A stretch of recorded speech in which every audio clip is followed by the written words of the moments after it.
ang mga kwento ng pag-ibig, kwento ng buhay at kwento ng pag-asa dito sa Barangay Love Stories. Love Stories. Saya at ginhawa ang kayang ibigay sa atin ng wagas na pag-ibig. Pero minsan kapag ito'y sumobra, kaya rin itong wasakin hindi lang ang ating puso, kundi pati na rin ang katahimikan ng ating isipan. Ikaw, kabarangay, naranasan mo na bang magmahal ng sobra? Dear Papa Dudo, magandang araw po sa inyo at sa lahat ng mga tagapakinig ng Barangay Love Stories. Ako po si Wilfredo pero tawagin niyo na lamang po ako sa palayaw kong Wawi. Isa po akong masugid na taga-subaybay ng inyong programa at ngayon po ay ako naman ang magbabahagi ng aking kwento. O mas tamang sabihin ang kwento ng aming pamilya. Nitong taon lang po ay nagdiwang ng karawan ng aking ina. Sa aming salo-salo ay nabanggit niya ang isang hiling na matagal na niyang gustong matupad. Na sana'y magkaroon ulit siya ng pagkakataon na makitang muli ang kaisa-isa niyang kapatid na si Tito Marlon. Papadudot, ang pinakaunang alaala ko kay Tito Marlon ay noong grade 1 pa lamang ako. Hinding-hindi ko siya malilimutan dahil napakalambing niya sa aming magkakapatid. At dahil ako po ang panganay na pamangkin sa pamilya, masasabi kong ako ang pinaka-paborito niya. Tanda ko pa noon, kada uwi niya galing trabaho ay palagi niya akong dinadalhan ng comics na mula pa sa mga dyaryo. Tuwing bagong sahod ay hindi nawawala ang paborito naming donut na pasalubong niya.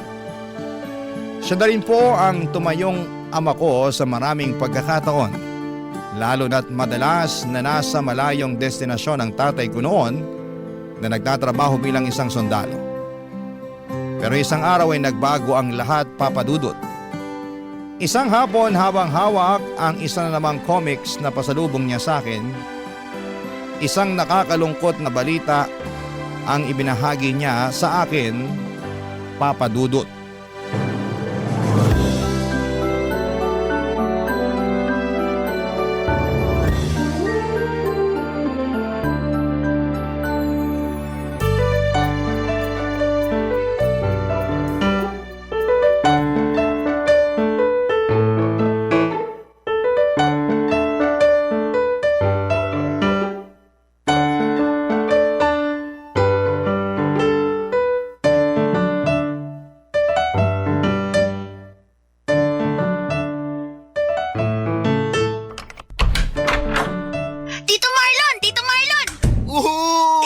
Kumusta ang paborito kong pamangkin, ha? May dala po ba kayong comics, Tito?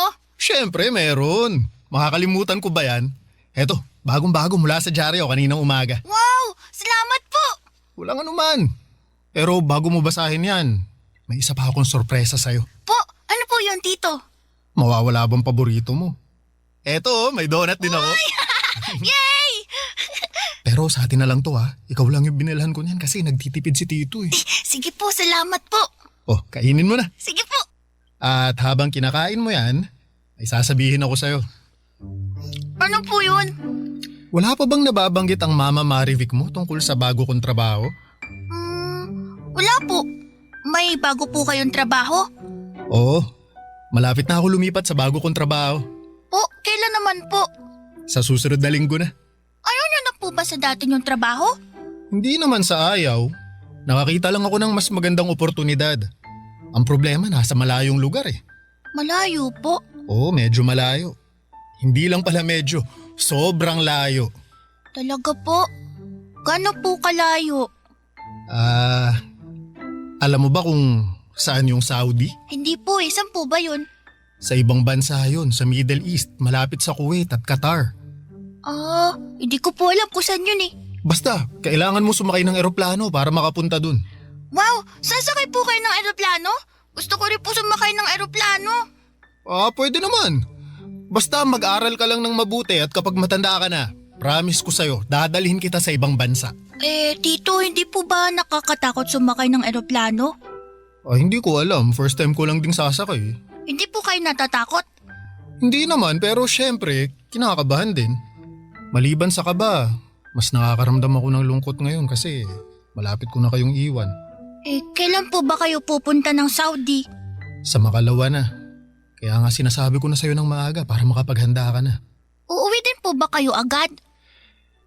Wawi, sa Saudi muna ako pansamantalang titira ng mahabang panahon. Ang ibig sabihin nun, matatagalan bago tayo magkita ulit. Wala munang comics o wala munang donut. Bakit po? Kung dadalasan ko yung pag-uwi ko dito sa Pilipinas, hindi ako makakapag-ipon yan. Kaya nga ako magtatrabaho sa ibang bansa para magkaroon tayo ng mas maayos na buhay. Hindi po ba pwedeng dito na lang kayo sa Pilipinas magtrabaho? Kasi masyadong mababang sinasahod ko dito eh. Kung hindi ako maghahanap ng ibang trabaho, hindi tayo aasenso. Pero huwag kang malungkot. Pangako ko sa'yo na pagkabalik ko dito sa Pilipinas, hindi na lang comics mula sa dyaryo ang ibibigay ko sa'yo kundi isang buong magazine na. Talaga po? Oo naman. Hindi lang yun. Ibibili din kita ng marami-raming laruan. Promise niyo po yan Promise. Basta i-promise mo rin sa akin na mag-aaral ka ng mabuti. Opo, mag-aaral po ako na mabuti. Tapos, huwag masyadong makulit para hindi laging nagagalit sa'yo si Mama Marivic mo ha. Opo. Ay, halika nga rito, payakap nga. Sige po. O halika na. Pasok na tayo sa loob. Pero po. Papadudot nalungkot ako sa biglaang pag-alis ni Tito Marlon. Malaking kawalan para sa amin ang presensya niya dahil siya na ang tumatayong ama ko lalo na noong mawala ang tatay namin matapos siyang mamatay sa serbisyo. 3 po kaming magkakapatid at sa pagkawala ng padre di pamilya namin ay hindi na po naging madali ang buhay namin. Teacher ang mama ko, isang propesyon na puno ng dangal pero aminadong kapo sa sahod lalo na't may 3 siyang batang kailangang pakainin, pag-aralin at palakihin. Kahit malayo ay hindi naman kami pinabayaan ni Tito Marlon. Sa mga unang taon niya sa Saudi ay palagi siyang nagpapadala ng sulat sa amin. Sobrang mahal pa kasi ng bayad sa mga overseas call noong 90s kaya kahit gusto naming siyang makausap sa telepono ay hindi namin magawa. Isa pa ay wala naman kaming landline noon kaya matyaga na lamang kaming naghihintay sa mga dumarating na sulat nito. Sa mga panahong yon ay si Tito Marlon ang naging katuwang ni Mama sa pagpapalaki sa amin. Siya ang umaalalay sa amin hindi lang pagdating sa pinansyal kundi pati na rin sa pagmamahal at pag-aaruga. Kapag ipid si Mama ay si Tito ang unang tinatakbuhan niya. Walang reklamo, walang tanong, basta kung ano ang kaya niyang ibigay ay palagi niya itong ibinibigay.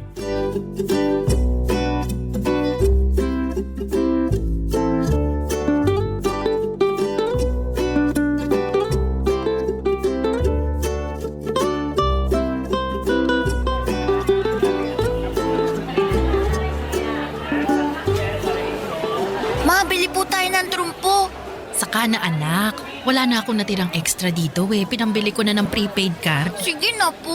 Shh, tumahimik ka muna dyan. Tatawagan ko lang ang tito mo. Si Tito Marlon po. Oo.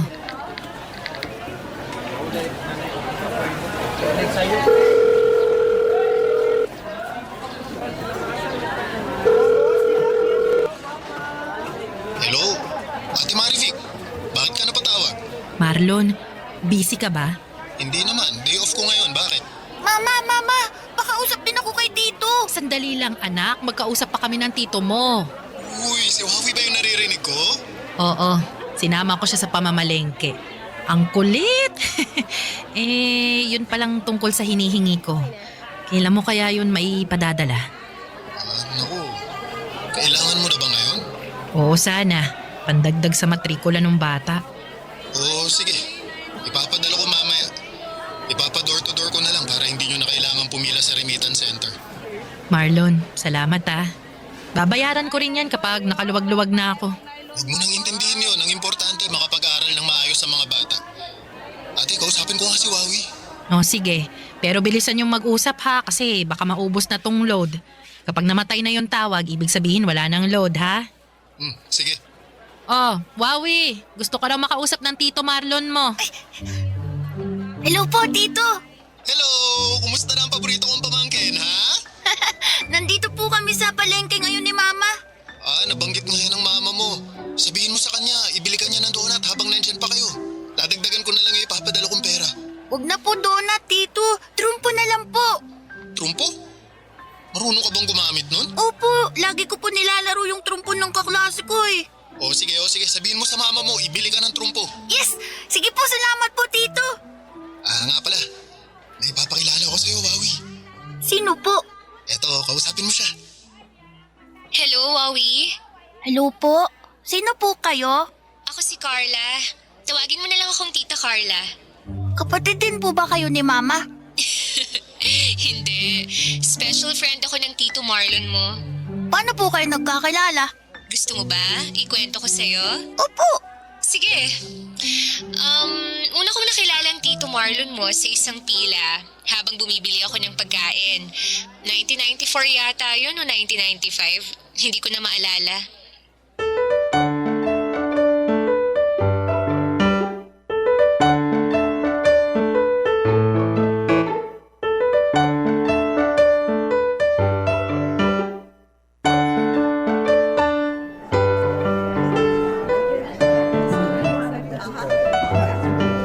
Miss, are you the last in the line? Yes. Oh, okay, very good. They said the shawarma here is delicious. I want to try one. Yes, it's really good. That's why there's a long line. I guess you already, ano ba English ng suki? You're a suki now? You know, a repeat customer? Oo, parokyano na nila ako. Teka, Pinoy ka? Hindi ba halata? Ang puti kasi ng balat mo, matangos pa ang ilong. Akala ko, foreigner ka. Hindi ako taga-lokal dito. Pero half Indian kasi ako kaya siguro mukha akong taga rito. Ay nako, pa-English pa ako. Pilipino ka rin pala. Galing mo nga magsalita sa English eh. Marlon pala. Carla, Matagal ka na rito? 2 taon na rin. Ikaw? Bago pa lang, mag-iisang taon pa lang. Anong trabaho mo rito? Nurse ako rito. Ako naman sa construction. Kumusta naman ang buhay dito? Maayos naman kahit papaano. Medyo nakaka-homesick pero wala tayong magagawa. Kailangan natin kumayod para sa pamilya. Alam mo, totoo yan. Homesickness talaga ang kalaban sa mga tulad natin na nagtatrabaho sa ibang bansa. Pero mabuti nga may mga ganitong lugar na tinatambayan ng mga Pinoy. Kahit papaano, nakakakita tayo ng mga kababayan natin. Oo, sobrang laking tulong nito para sa atin na malayo sa pamilya. Hindi man tayo magkakadugo, pero parang pamilya na rin tayo dahil pare-pareho tayong nasa banyagang lugar. Natumbok mo.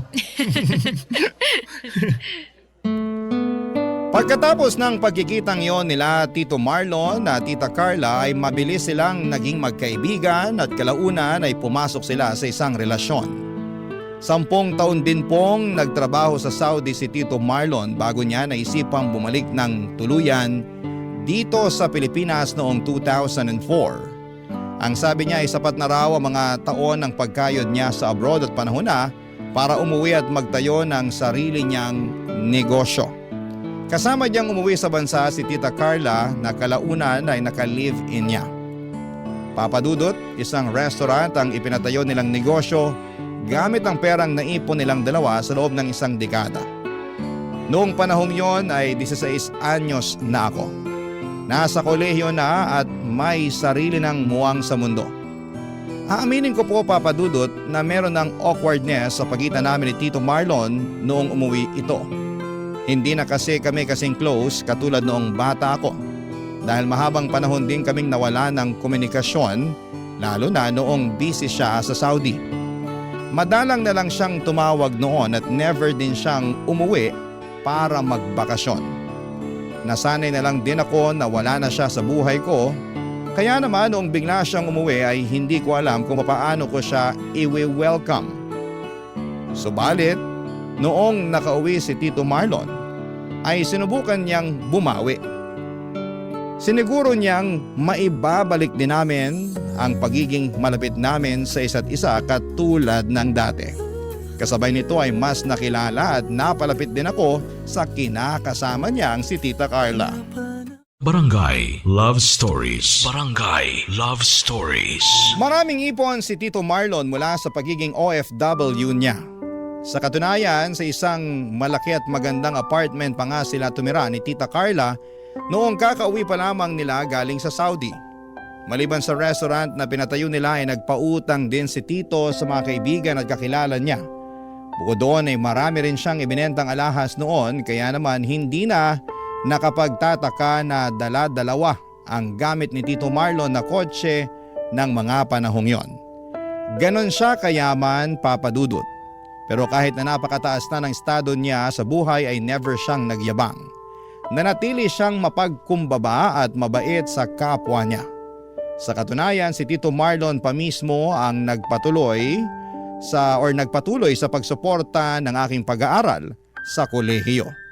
Nang dahil po sa kanya ay umayos ang buhay namin. Hindi ko ikakailan na malaki ang naging tulong niya sa pamilya namin. Lagi niya kaming dinadalhan ng grocery noon at tuwing nagkakaroon sila ng out of town trip ni Tita Carla ay sinasama niya kaming mga pamangkin niya. Subalit sa kabila ng tagumpay na tinatamasa ni Tito Marlon noon, unti-unti rin siyang kinapitan ng sunod-sunod na dilubyo sa buhay. Papa Dudut, taong 2008, graduating na ako noon nang unang dumating ang matinding problema sa buhay nila Tito Marlon at Tita Carla.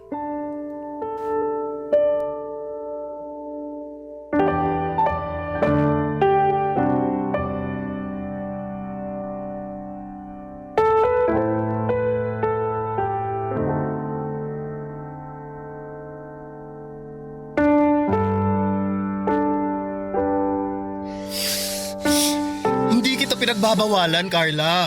Ang gusto ko lang gawin mo, kontrolin mo yung paglulustay mo ng pera natin. Bakit? Ikaw lang bang may karapatan sa pera natin? Hindi yun ang gusto kong palabasin. Tito Marlon? Oh, Wawi. Anong ginagawa mo rito? Nag-text po ako sa inyo kanina.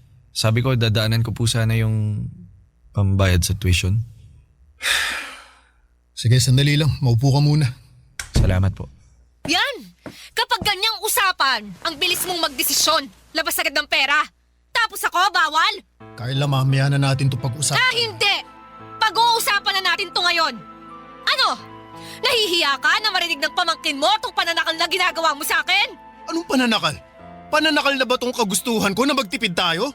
Mahirap ba na maghigpit sa pera para kapag nagka-problema tayo may mauhugo tayong panggastos? Kaya nga tayo nagpapakapagod sa Saudi para ma-enjoy natin tong buhay natin dito sa Pinas, di ba?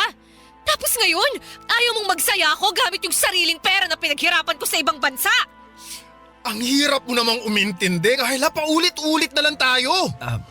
Tito, balik na lang siguro ako mamaya. Hindi, teka. Hintayin mo na yung pera. Kukunin ko na. Sige po. So anong tawag dyan sa ginagawa mo? Paghihigpit din ba yan, ha? Tuition? Anong ambag din sa buhay natin? Hoy, huwag mong itulad tong ginagawa ko sa pagsusugal mo, ha? Anong pinagkaiba ng ginagawa mo sa ginagawa ko? Ha? Pareho naman tayong naglulustay ng pera. Para to sa kinabukasan ng pamangkin ko. Hindi to para sa wala lang. Para sa wala lang? Marlon, walang masama kung piliin ko namang pasayahin ang sarili ko. Mahirap pang suportahan yun. Alam mo, susuportahan kita sa ibang bagay na gusto mo pero dito sa panunugal mo, hindi ko hahayaang malulung ka sa bagay na yan. Lalo na kung nakikita kong unti-unti nang sinisira ng sugal na yan yung buhay mo. Sinisira? Ayos ka lang ba, ha? Sa paanong paraan, Marlon? Akala mo ba hindi ko alam na lubog ka na sa utang? Nakausap ko yung isa sa mga pinagkakautangan mo. Hindi pa ba sapat yun ang maging rason para sabihing sinisira mo na yung buhay mo? Huwag mong problemahin ang mga utang ko dahil babayaran ko rin yung mga yun. Talaga? Kaya pala sa akin na sila lumalapit para singilin ka kasi ilang araw mo na silang pinagtataguan? Alam mo, Marlon, napakabilis mong mamuna sa mga mali sa buhay ko. Pero ni minsan, narinig mo ba ako na nagreklamo sa mga ginagawa mong mali? Wala akong ginagawang mali. Ayan o!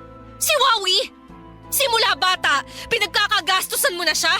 Never! Hindi ako nagreklamo! Alam mo yan! Hanggang ngayon, pati tuition, ikaw ang nagbibigay. May narinig ka ba sa akin? Wala, di ba? So bakit ako? Ako yung mali, pera ko naman yung ginagamit ko para sa sarili ko. Sumusobra ka na, wag mong idamay si Wawi dito sa away natin. At bakit hindi? Total, pinag-uusapan na natin ang tungkol sa pera. Mabuti pang ilabas na natin lahat ng problema para matapos na to. Pamilya ko si Wawi!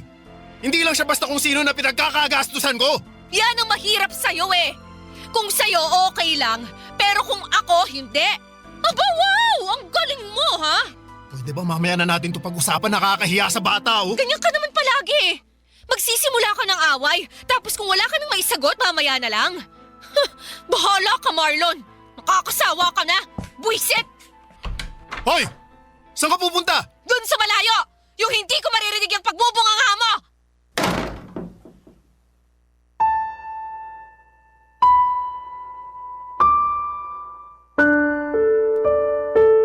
Papadudot kung ano man po ang mga narinig ko noong araw na yon ay sinolo ko na lamang po ito. Ayaw ko pong magsalita o magkwento sa ibang tao dahil alam kong makadadagdag lamang yon sa gulo. Sa halip ay tinuloy ko na lamang ang pagbubuhos ko ng atensyon sa pag-aaral ko para sa ganon ay hindi masayang ang tulong na ibinibigay sa akin ni Tito Marlon. Sa mga sumunod na taon ay nasaksihan ko kung paano unti-unting bumagsak ang magandang buhay ni Tito Marlon. Dahil sa pagkalulong ni Tita Carla sa sugal ay nabaon sila sa utang. Ang mga ari-arian na naipundar ng dalawa ay unti-unting nawala na. Ang mga sasakyan at natitirang alahas ni Tito Marlon ay isa-isa na niyang ibinenta makabayad lamang sa utang. Hindi pa nakatulong na tinakbuhan din siya ng mga taong may utang sa kanya. Mga kaibigan na pinagkatiwalaan. Ngunit sa huli bigla na lamang naglaho na parang bulak. Ang relasyon nila Tito Marlon at Tita Carla ay mayahalin tulad ko sa isang basong puno ng crack. Konti na lang ay malapit na itong mabasag. Lagi ko silang nakikitang nag-aaway noon, Papadudot.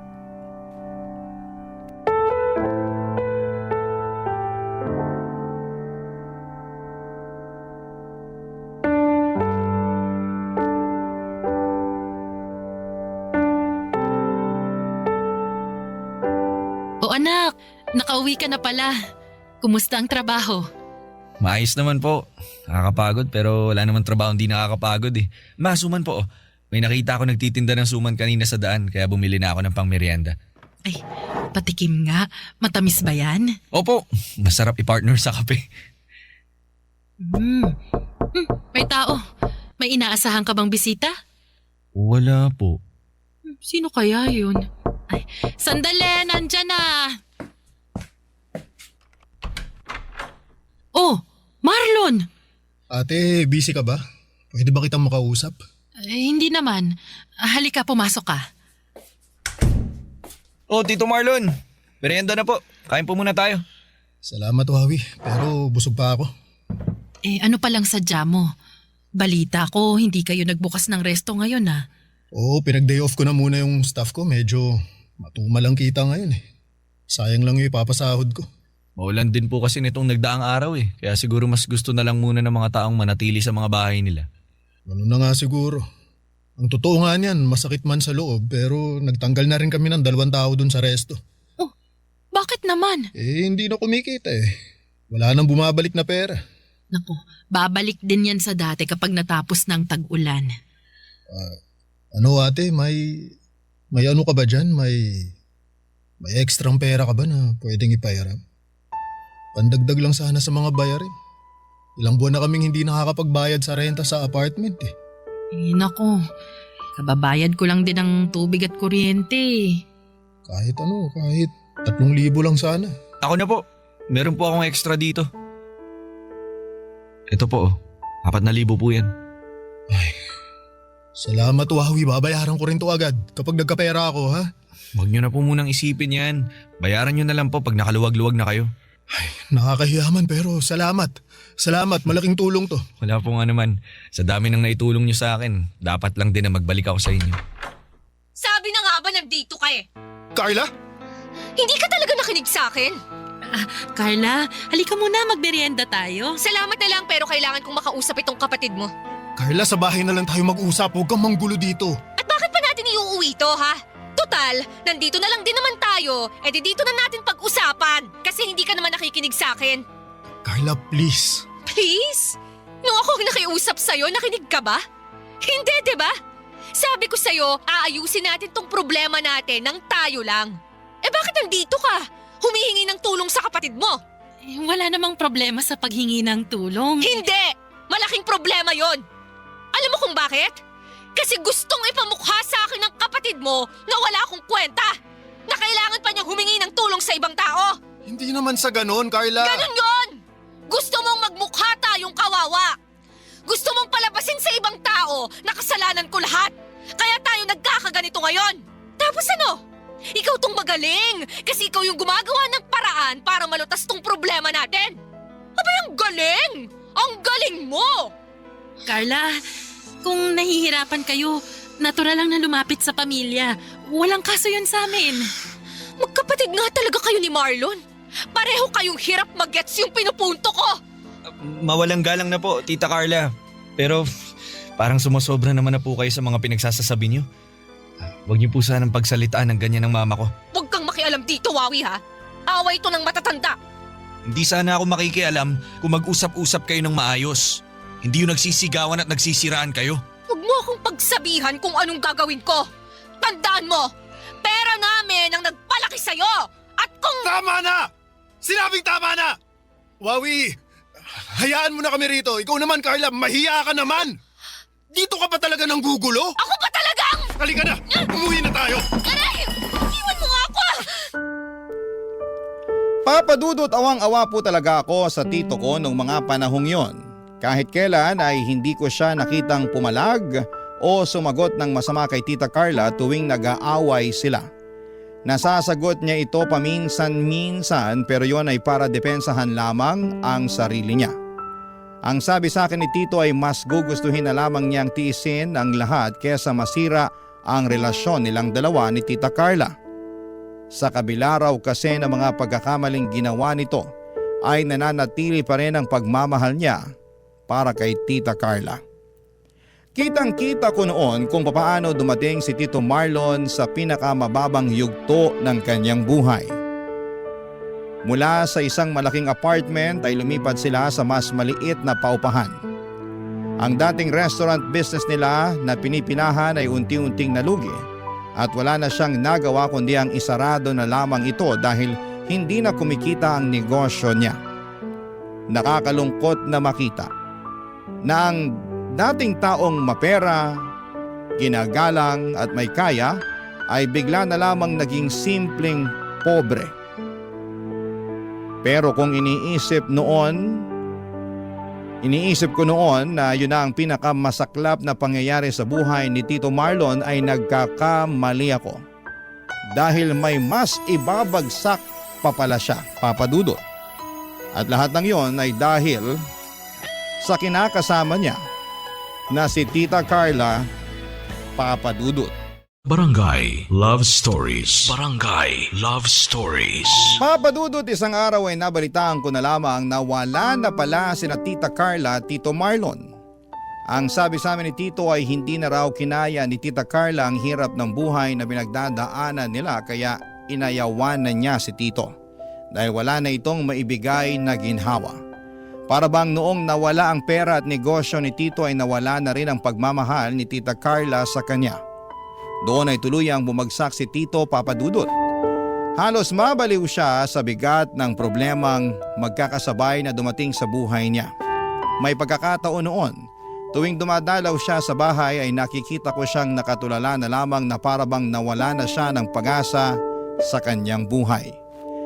Dumating nga siya sa punto na hindi na niya kaya pang umupa ng sariling tirahan. Kaya si Mama na mismo ang nagmagandang loob na pinatiran niya si Tito sa bahay namin. Doon ko na po mas nasaksihan kung papaanong halos lamunin ng kalungkutan si Tito Marlon. Ako ang naging sandalan ni Tito noong siya'y depressed. Ako ang kasama niya sa mga gabing hindi siya makatulog. Ako ang kausap niya kapag gusto niyang maglabas ng sama ng loob. Yun na lang kasi ang tanging maitutulong ko sa kanya para kahit papaano ay maibsan ang bigat ng nararamdaman niya.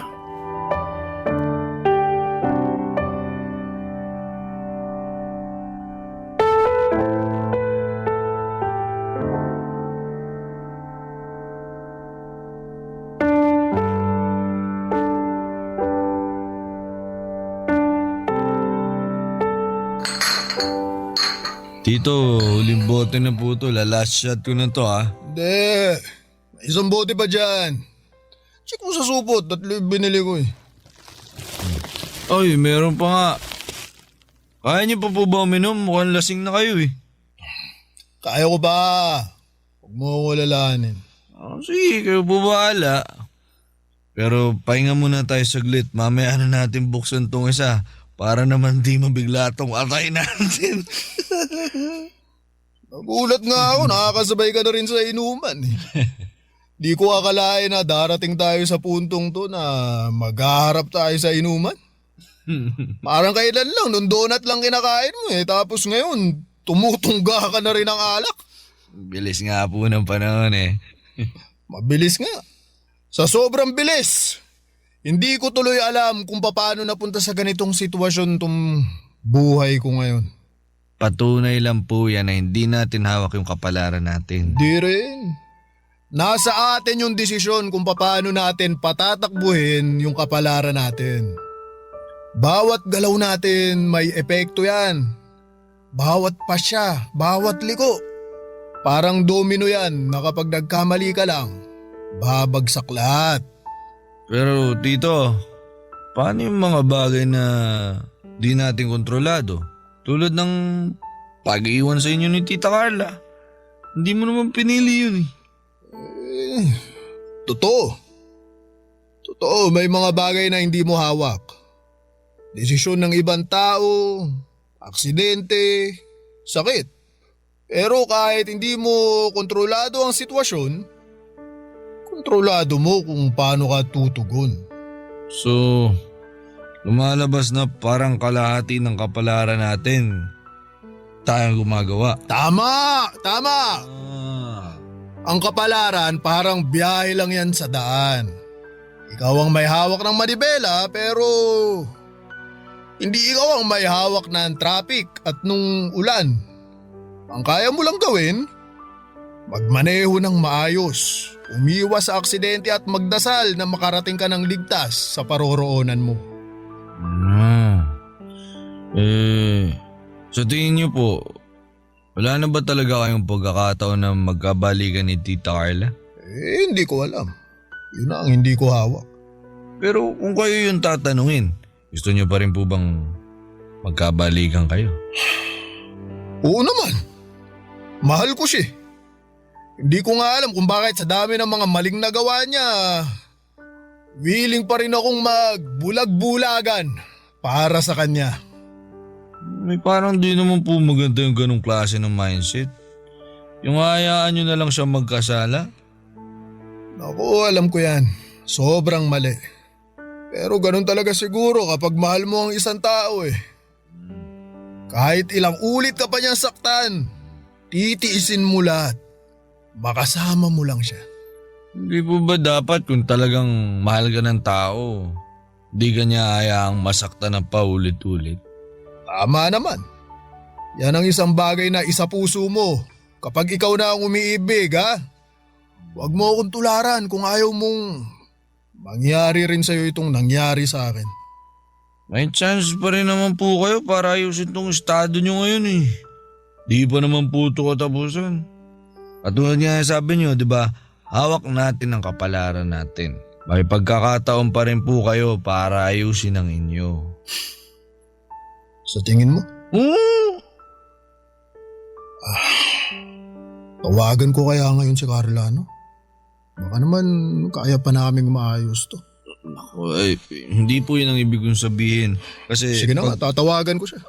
Sigurado po ba kayo? Nakainom po kayo ha? Eh di mas mainam para masabi ko ang totoong nilalaman nitong puso ko. Bahala po kayo. Tawagan ko na siya.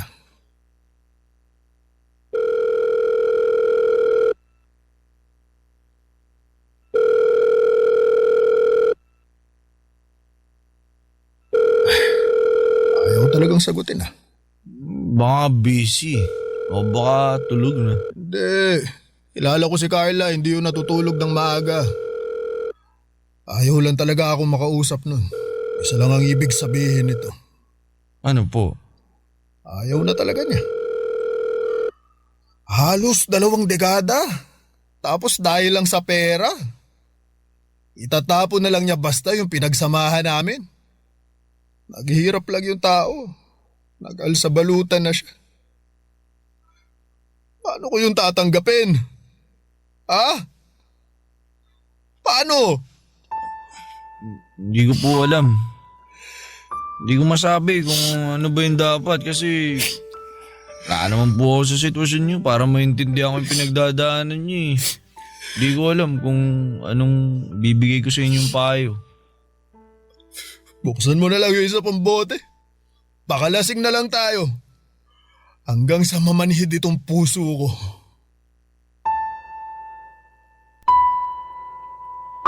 Dahil sa sunod-sunod na masasamang pangyayari sa buhay ni Tito Marlon, ay mabilis na nagbago ang ugali nito.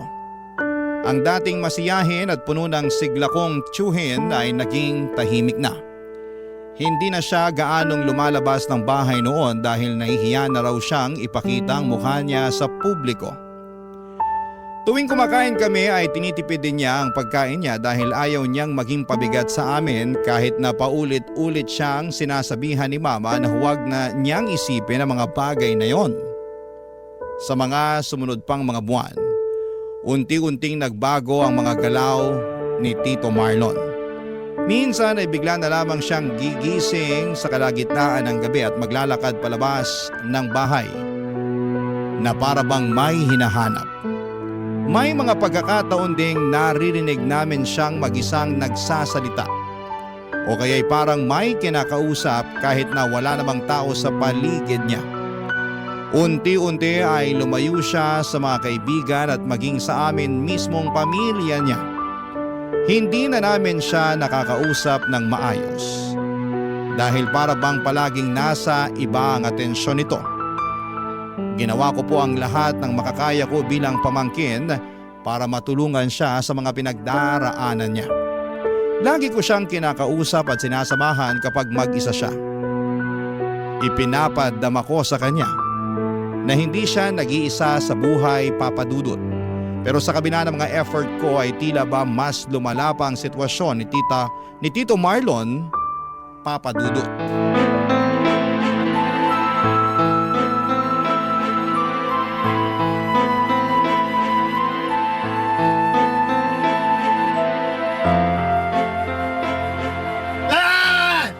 Bitawan niyo ako! Ano yun? Bitawan sa akin! Ano yung ingay na yun? Lumabas ka dito, bilis! Tulungan mo kami! Bitawan niyo ako! Ma! Ano yun? Bakit? Sabing bitawan niyo ako eh! Ang Tito Marlon mo! Ha? Tito! Bakit po kayo nakaubad? Tsaka anong ginagawa ng mga tano dito, Ma? Hindi ko nga alam eh. Bigla na lang silang dumating na ganyan na si Marlon. I-report po siya ng mga tao sa palengke. Tumatakbo daw po siyang nakaubad eh. Diyos ko, Marlon, ano ba tong pinaggagawa mo? Pero bakit po siya nakagapos? Eh, nagwawala po eh. Nasuntok nga niya po ako sa mukha oh. Hindi ako nagwawala! Hindi niyo lang ako naiintindihan! Marlon, huminahon ka! Pasensya na po sa abala. Kami na pong bahala sa kanya. Maraming salamat po. O eh, pakibantayan na lang po siya sa susunod ha. Opo, salamat. Pasensya na po ulit. Halika na, pumasok na tayo. Hindi! May gagawin pa ako sa labas eh! Tito, magbihis na po muna kayo. Para umalmay ang isip nyo. Tara na po sa loob. Pawis na po kayo. Magbibihis lang ako. Tapos lalabas na ako. Opo, sige. Kayo na po bahala. Kayo pong bahala. Tayo na. Marlon naman, ano na bang nangyayari sa'yo, ha? Bakit mo naman to ginagawa sa sarili mo? Huwag kayong maniwala sa pinagsasasabi ng tao ngayon. Hindi ako nagwawala. Pero hindi maganda yung ginagawa mong naghuhubad ka sa harapan ng maraming tao. Naiinitan ako eh. Gusto ko na magpahinga. Pupunta na ako sa kwarto. Sige po, mabuti pa nga po. Ma, ako na bahala kay Tito. Sige, bantayan mong maigi ang tito mo, ha? Huwag na huwag mong hahayaang makalabas. Hindi natin alam ano pang pwede niyang gawin.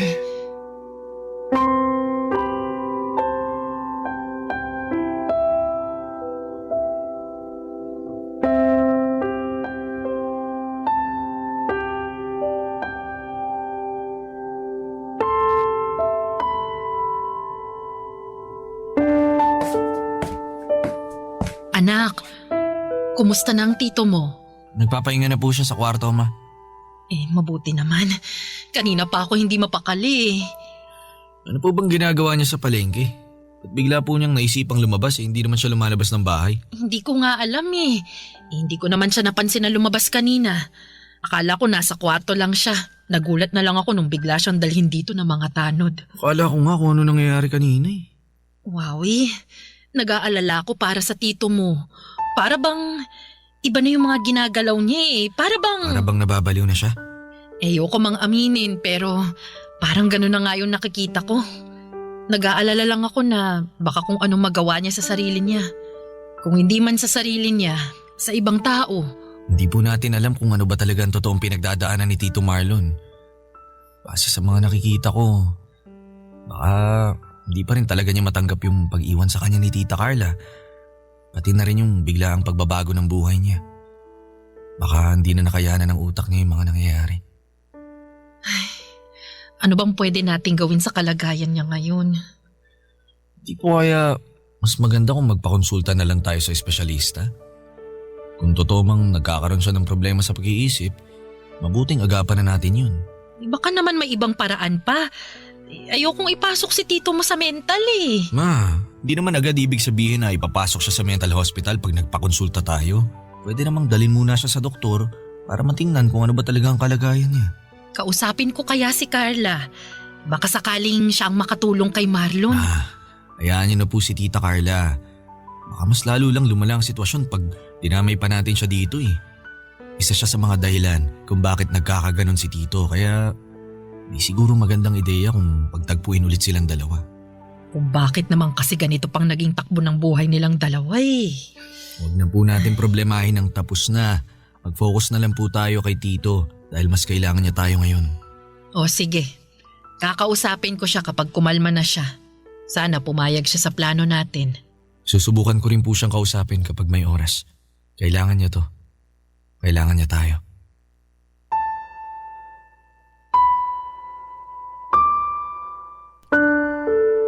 Papadudot noong kinausap namin si Tito Marlon tungkol sa plano namin ay pumayag naman siyang magpatingin sa doktor.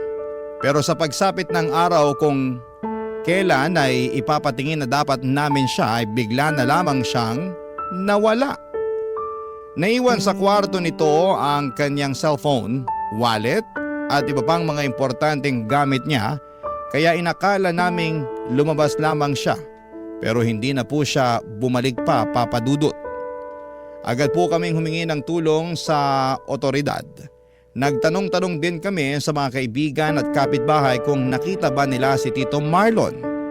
Halos ikutin na namin ang bawat sulok ng lugar na posibleng pinuntahan niya pero wala kaming nakuhang sagot kung nasaan siya. Noong sumikat na ang social media ay sinubukan ko rin siyang hanapin doon. Pero biguan pa rin ako. 14 na taon na ang lumipas simula noong huli naming nakita si Tito Marlon. At hanggang ngayon ay wala pa rin kaming balita tungkol sa kanya. Hindi nga po namin sigurado kung buhay pa ba siya o wala na siya sa mundong ito. Sa kabila ng lahat ng ito ay nananatili pa rin ang pag-asa sa puso namin na darating din ang araw na magkikita-kita pa rin kami. Papadudot, eto na po ang wakas ng kwento ko. Maraming salamat po sa inyo at sa lahat ng bumubuo ng inyong programa. Ang inyong forever, kapuso at kabarangay, Wawi. Anong say mo sa Barangay Love Stories na ito? Pagkwentuhan natin sa comment section yan.